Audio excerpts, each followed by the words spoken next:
ইয়াহিয়া ইবনু বুকায়ের আয়শা থেকে বর্ণিত, তিনি বলেন, রাসূলুল্লাহ সাল্লাল্লাহু আলাইহি ওয়াসাল্লাম এর প্রতি সর্বপ্রথম যে ওহী আসে, তা ছিল ঘুমের মধ্যে সত্য স্বপ্নরূপে।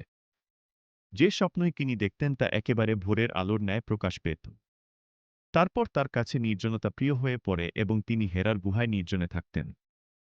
আপন পরিবারের কাছে ফিরে আসা এবং কিছু খাদ্যসামগ্রী সঙ্গে নিয়ে যাওয়া, এইভাবে সেখানে তিনি একাধারে বেশ কয়েক রাত ইবাদতে নিমগ্ন থাকতেন। তারপর খাদিজা এর কাছে ফিরে এসে আবার অনুরূপ সময়ের জন্য কিছু খাদ্যসামগ্রী নিয়ে যেতেন। এমনিভাবে হেরা গুহায় অবস্থানকালে একদিন তার কাছে ওহী এল। তার কাছে ফিরিশতা এসে বললেন, পড়ুন।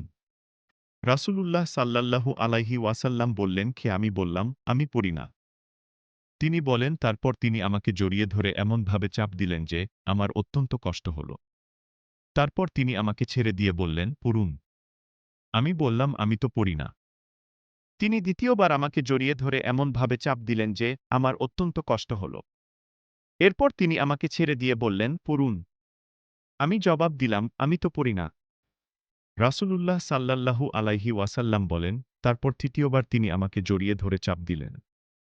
এরপর ছেড়ে দিয়ে বললেন, পড়ুন আপনার রবের নামে যিনি সৃষ্টি করেছেন। সৃষ্টি করেছেন মানুষকে আলাক থেকে। পড়ুন, আর আপনার রব মহামহিমান্বিতজ্ঞ। তারপর এ আয়াত নিয়ে রাসূলুল্লাহ সাল্লাল্লাহু আলাইহি ওয়াসাল্লাম ফিরে এলেন। তার অন্তর তখন কাঁপছিল। তিনি খাদিজা বিনত খুয়ালিদের কাছে এসে বললেন, আমাকে চাদর দিয়ে ঢেকে দাও, আমাকে চাদর দিয়ে ঢেকে দাও। তারা তাকে চাদর দিয়ে ঢেকে দিলেন। অবশেষে তার ভয় দূর হল। তখন তিনি খাদিজা এর কাছে সকল ঘটনা জানিয়ে তাকে বললেন, আমি নিজের উপর আশঙ্কা বোধ করছি। খাদিজা বললেন, আল্লাহর কসম, কখনো না। আল্লাহ আপনাকে কখনো অপমানিত করবেন না। আপনি তো আত্মীয় স্বজনের সাথে সদ্ব্যবহার করেন, অসহায় দুর্বলের দায়িত্ব বহন করেন, নিঃস্বকে সাহায্য করেন, মেহমানের মেহমানদারি করেন এবং দুর্দশাগ্রস্তকে সাহায্য করেন। এরপর তাকে নিয়ে খাদিজা তার চাচাতো ভাই ওয়ারাকা ইবনু নাওফিল ইবনু আব্দুল আসাদ ইবনু আব্দুল ওয়ার কাছে গেলেন, যিনি জাহিলি যুগে ঈসাই ধর্মগ্রহণ করেছিলেন। তিনি ইব্রানি ভাষা লিখতে জানতেন এবং আল্লাহর তৌফিক অনুযায়ী ইব্রানি ভাষায় ইনজিল থেকে অনুবাদ করতেন। তিনি ছিলেন অত্যন্ত বয়োবৃদ্ধ এবং অন্ধ হয়ে গিয়েছিলেন।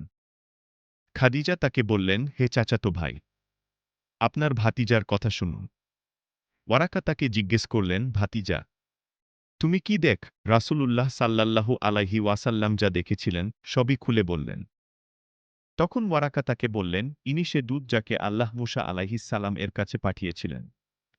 আফসোস, আমি যদি সেদিন যুবক থাকতাম। আফসোস, আমি যদি সেদিন জীবিত থাকতাম, যেদিন তোমার কাউম তোমাকে বের করে দেবে।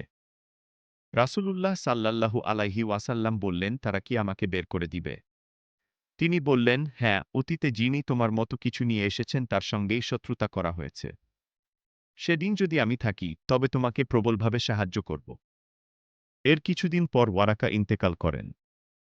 আর ওহী স্থগিত থাকে।